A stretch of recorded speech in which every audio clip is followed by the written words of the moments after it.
मुक्ति के मार्ग, राजयोग।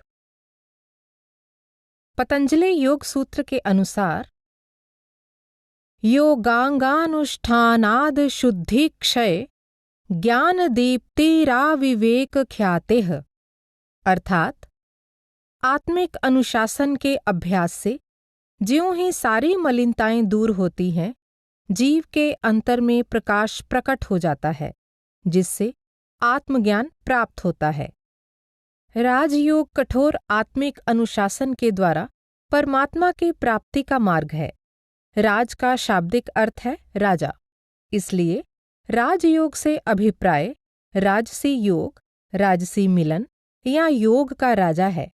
इसे मन को केंद्रित करने का मार्ग, मन को नियंत्रण करने का सर्वोत्तम मार्ग, ध्यान साधना का मार्ग और तपस्या का मार्ग भी कहा जाता है। प्रारंभ में राजयोग को कई दूसरे नामों से जाना जाता था, जैसे पतंजल योग, क्रिया योग, अष्टांग योग तथा ध्यान योग। आधुनिक युग में राजयोग शब्द ब्रह्म कुमारियों द्वारा की गई ध्यानाभ्यास पद्धति के लिए प्रयोग किया जाता है, लेकिन उनका पतंजल योग से कोई संबंध नहीं है। राजयोग शब्द बाद में लगभग 16वीं शताब्दी में प्रचलन में आया।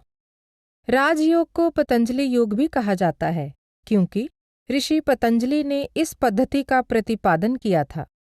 पतंजलि ने वैदिक युग से चली आ रही योग पद्धतियों को व्यवस्थित किया, सांख्य दर्शन से जोड़कर इन्हें सैद्धांतिक आधार दिया और मुक्ति यानी कैवल्य प्राप्त करने के विभिन्न सोपानों का वर्णन किया। उनकी इस महान रचना को योग सूत्र कहा जाता है। पतंजलि ने स्वयं इस मार्ग को क्रिया योग अर्थात कर्म का मार्ग कहा है। आधुनिक युग में परमहंस योगानंद जी द्वारा क्रिया योग का प्रचार किया गया। उनके अनुयायी इसे राजयोग कहते हैं, लेकिन उनकी विचारधारा और पद्धति कुंडलिनी योग से ली गई है या उससे मिलती जुलती है।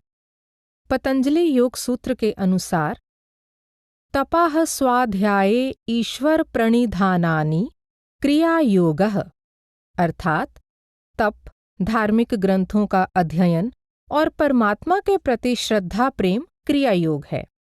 राजयोग को अष्टांग योग भी कहा जाता है, क्योंकि इसमें 8 नियम बताए गए हैं जो क्रमवार हैं। योग मार्ग के अभ्यासी को इनका पालन अवश्य करना चाहिए। ध्यान अभ्यास पर अधिक बल देने के कारण इसको ध्यान योग भी कहा जाता है। इस बात का कोई स्पष्ट प्रमाण नहीं मिलता कि पतंजल योग को राजयोग क्यों कहा जाने लगा। इस विषय में कई अनुमान लगाए गए हैं। ऐसा विश्वास किया जाता है कि हठ योग की पतंजल योग से भिन्नता बताने के लिए राजयोग शब्द का प्रयोग किया गया। हठ योग के प्रवर्तक स्वामी स्वात्माराम थे। दूसरे मत के अनुसार इसे राजयोग इसलिए कहा जाता है क्योंकि इसके अभ्यास से व्यक्ति अपनी मानसिक शक्ति और क्षमताओं का स्वामी या राजा बन जाता है। एक अन्य विश्वास के अनुसार क्योंकि इसका संबंध मन से है, जो मनुष्य के मानसिक और शारीरिक तंत्र का नियंत्रक या राजा माना जाता है, इसलिए इसे राजयोग कहा जाता है। एक अन्य विचारधारा के अनुसार राज शब्द का गुप्त संकेत हमारी अंतरात्मा की ओर है, जो वास्तव में हमारे मन और शरीर की संचालक है। उपनिषदों के अनुसार हमारी आत्मा ज्योतिर्मय और दीप्तिमान है। ज्योतिर्मय और दीप्तिमान का पर्याय शब्द राजती है, जो संस्कृत की उसी मूल धातु से निकला है जिससे हिंदी का राज शब्द बना है।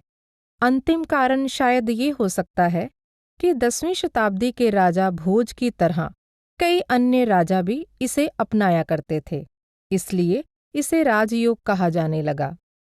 प्रसिद्ध राजनीतिज्ञ और विद्वान डॉक्टर करण सिंह के अनुसार यह एक विवादास्पद विषय है कि राजयोग शब्द क्यों प्रचलन में आया, इसलिए कि यह एक बहुत प्रभावशाली मार्ग था या फिर इसलिए कि प्राचीन भारत के राजा लोगों ने इसका अभ्यास किया। राजयोग सांख्य दर्शन पर आधारित है, जो पुरुष और प्रकृति इन 2 सिद्धांतों को मानता है।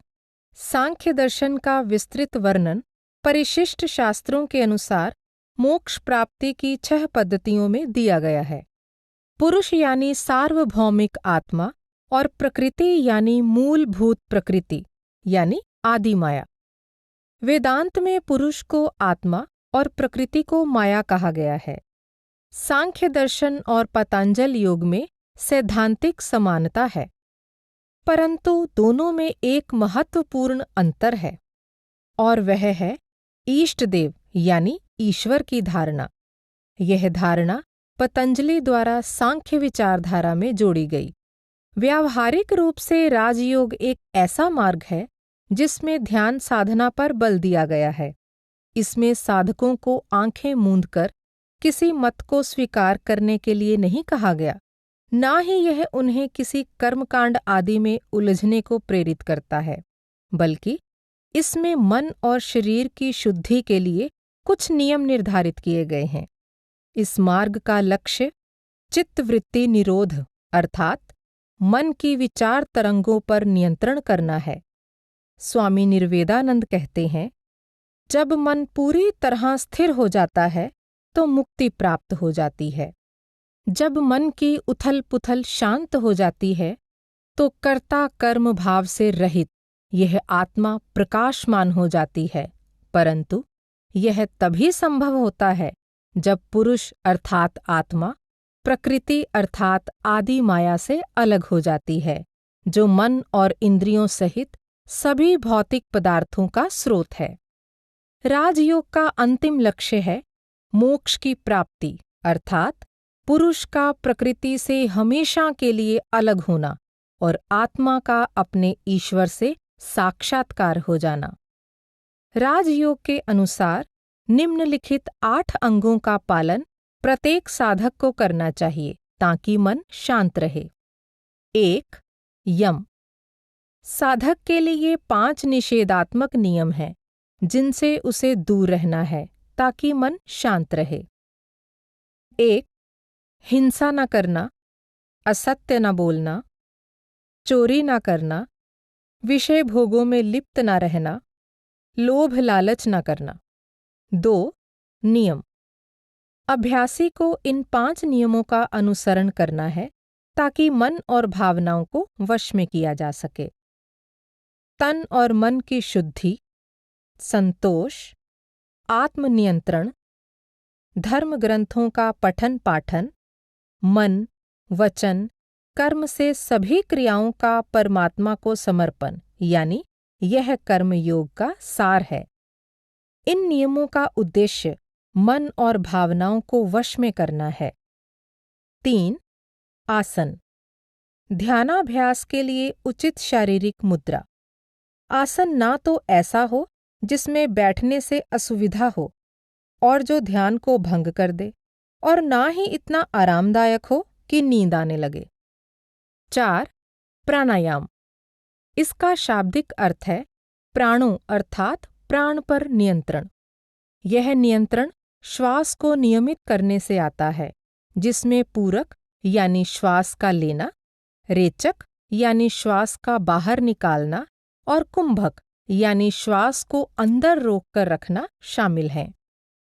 इससे मन और प्राण का श्वास के साथ समन्वय स्थापित हो जाता है। श्वास को नियमित करने से साधक को अवांछित विचारों को दूर हटाने तथा मन को शांत करने में सहायता मिलती है। संत महात्माओं के अनुसार अनियमित और छोटा सांस लेने से मन की अशांति बढ़ती है, जिससे ध्यान भंग होता है। 5. प्रत्याहार। मन और इंद्रियों को बाहरी पदार्थों से हटाना और अपने विचारों को ध्यान अभ्यास के लिए किसी वस्तु पर केंद्रित करना, यानी षट संपत्ति में इसे दम कहा जाता है, ताकि इंद्रियों को वश में किया जा सके। इसमें अभ्यासी को अपने मन को बाहर से हटाकर अंतर्मुख करना होता है। 6. धारणा। इसका अर्थ है ध्यान को किसी बिंदु या वस्तु पर केंद्रित करना, यानी इसे षट संपत्ति में समाधान कहा जाता है। मन जितना अधिक केंद्रित होगा, ध्यान उतना ही गहन होगा। 7. ध्यान। यह गहन ध्यान की अवस्था है, जिसमें मन दुनिया से हटकर पूर्ण एकाग्रता प्राप्त कर लेता है। यह पूर्ण स्थिरता की अवस्था है। 8. समाधि। यह अंतिम लक्ष्य है। इसमें मन पूरी तरह से ध्यान बिंदु में लीन हो जाता है। आम भाषा में इसे आत्मबोध की अवस्था कहा जाता है। समाधि की अवस्था में साधक को अपने वास्तविक स्वरूप की पहचान हो जाती है और उसे मोक्ष की प्राप्ति हो जाती है। प्रत्याहार, धारणा और ध्यान, ये मन को केंद्रित करने की 3 अवस्थाएं हैं जो व्यक्ति को समाधि की अवस्था में ले जाती हैं।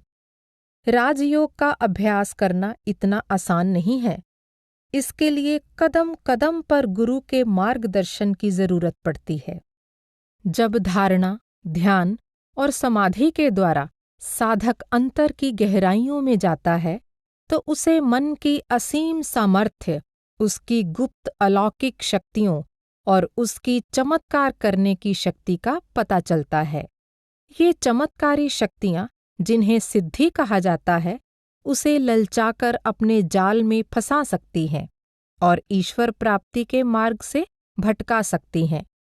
यदि साधक अपनी इन शक्तियों का प्रदर्शन करना शुरू कर दे तो वह परमात्मा के साक्षात्कार के अपने लक्ष्य को प्राप्त नहीं कर सकता और इस संसार की भूल भुलैया में खोकर रह जाएगा।